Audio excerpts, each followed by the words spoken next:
Hello, YouTube subscribers. This is me, BelangP, or Paul Bellinger. Is this what you were expecting? What should we talk about today? Well, a couple things. First of all, let me tell you a little bit about who I am. As many of you know, I'm a PhD level chemical engineer, and I've been practicing for 25 years. I loved my profession and its challenges. Every year of the past 25, I can look back and, with pride on a serious challenge that's been overcome, whether it's developing a new technology or diagnosing and fixing a chemical plant. Basically, I get a charge out of doing things that other people say are impossible. So I really did love my profession, but over time, it got to wear on me, especially after a corporate merger a couple years ago. The politics and bureaucracy just got pretty bad, and I saw a bunch of things that I found to be quite distasteful, especially in terms of how the people were treated. And I came to realize that this was not just this one particular company. This isn't the first company I've worked for. This is endemic in corporate America. And so I decided that I would leave. But anyway, I had spent years working on attaining financial independence, and I attained it at age 50. And so I retired just about a month ago. But what is the definition of financial independence? What is retirement? I mean, it means a lot of different things to a lot of different people, and there's no one correct definition. But here's mine. Financial independence to me means that you have freedom over how you spend your time. So the income that you have, the resources that you've built up are sufficient to meet your needs and keep you and your family happy. And that's kind of where I am, right? My personal situation is such that I have enough financial assets that produce enough income that it can meet my needs and the needs of my family. I'm not living in a mansion. I'm not buying a new sports car every couple of years like some of the channels on YouTube would have you believe that the financial independence folks do.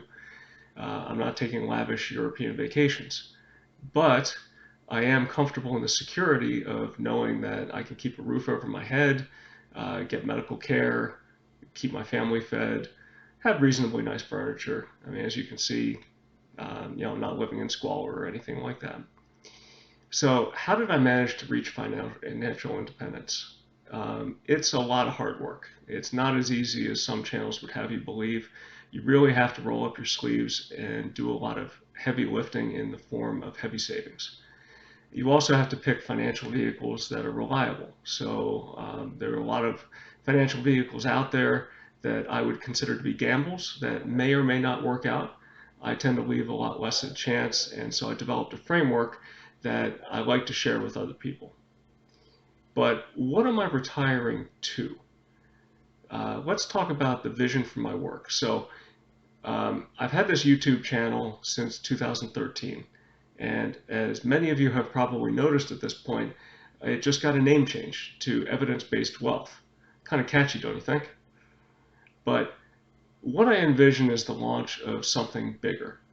All of my old work is going to remain posted. There are several hundred videos, and they're going to remain posted for anybody who wants to watch them free of charge. And I'm going to continue to produce YouTube videos for everyone, and they won't cost anything because I feel like the material that I produce really should be accessible for everyone. But I have had some frustrations with videos. They work well for some people, but not for others. They're a very imperfect and incomplete way of communicating complex concepts like the concepts that I teach. So, and also watching videos puts you in a different mind space than reading does. So I really do think that video work reduces your attention span. It puts you in the frame of mind where you're focusing for maybe 5 minutes, 7 minutes, and I feel like what I have to say really needs more time. And so a written format, I think, is more conducive to what it is that I have to say. And so I'm going to start producing books. I've already written a few chapters of the book that I'm beginning with, and also written reports for those who are interested. Now, it's going to require more work, but I believe that the product is going to be a lot better. It's going to be more complete, You'll be able to digest it at your own pace, and it's going to include references to other materials. So if you decide that you want to follow up, check some of my work, learn a little bit more, you'll be able to do that. So I'm going to ask, though, because it's going to require more work, that people pay for the access to this particular work. But those who do will have exclusive access to it, and some additional perks. Now, the revenue, and this is how it helps me, is going to allow me to devote more of my attention to the channel and to my work, rather than taking on other work to supplement my portfolio income, doing work such as teaching. Now, why would I need to do that? And the reason is because of what I said. My portfolio income is sufficient to meet my needs, but there are some certain other things that I would like to do with my life, such as every year I'd like to take a vacation with my family and go out to see a national park. And so in order to come up with the funds for that, it's going to require me to work and produce an income. And hopefully this is going to be a way that I can do that and focus on the things that I want to do, as opposed to providing my services in some other way to somebody who's willing to pay for them. Okay, and this is one of the reasons why I decided that I'm going to put this work on a Patreon platform. I was reading about Patreon, and the concept really resonated with me. See, a long time ago, people that produced art and music were basically paid through what was called patronage.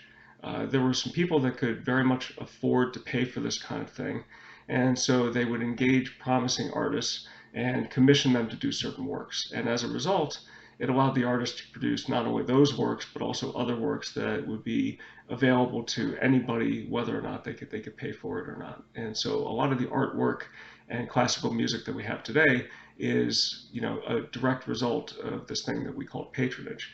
And so Patreon was set up to facilitate that. And I took a look at the tools, and it's also going to make for a fairly nice platform to put out written reports and videos and other things. So I'm going to include a link to my Patreon page in the description of this video, and I'd encourage you to check out the page and consider subscribing, because I think that there are definite benefits to you as well as benefits to me. So let's talk a little bit more about what the potential benefits to you would be, and then I'll move on from there. Here are the details of the benefits to you if you do decide to subscribe. There will be 3 tiers of membership. Tier 1 is the entry level. For now, I'm pricing this at $5 per month. How did I come up with that price? Well, simply it's the price of a beer or a fancy coffee. I think anybody should be able to afford this. Now, what you get in return should be much more valuable. You will get exclusive access to my written reports. Some of the reports will be tips and tricks related to personal finance and wealth building. Some of them will be my interpretation of events in the world of economics. And as you know from my videos, I've used my analysis skills from engineering to uncover some significant blind spots in the world of traditional finance. There will be lots of gems in here for you, I'm sure. I plan to write at least 2 per month, with a target of 3 to 4 per month. The research that I do for these articles will provide material for me to produce YouTube videos for everyone, though the videos will need to be less complete due to the nature of the video format, as we've discussed before.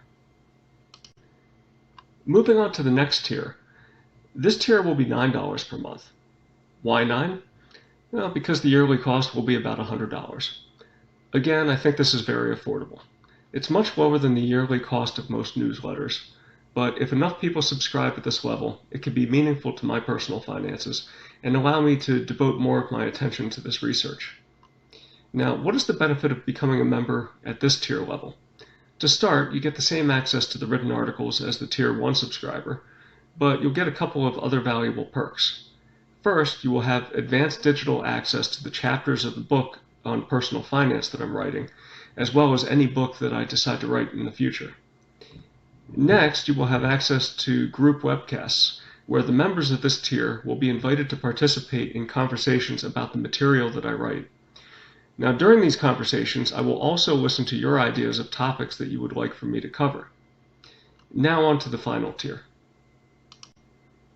I've had many requests for personal consultation, and I'd like to make that available, but it needs to be limited for obvious reasons. I'm setting aside an hour of my time each month for as many as 20 people for a private chat. I'm pricing this at $200 because this is on the low end of what I could charge for consulting in my field. My guess is that people will roll into this tier and roll out of it on an as needed or as desired basis. Unfortunately, Patreon did not make it obvious to me how to set it up for one-time consultations. Now, some people might choose to stay in this member level if they feel that they need monthly discussions. Others might sign up for a month, get what they need, and then downgrade. Obviously, this tier provides access to everything available in the lower tiers. So there it is.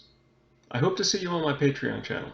The link is patreon.com/BelangP. That's BelangP. And it's in the description section of this video.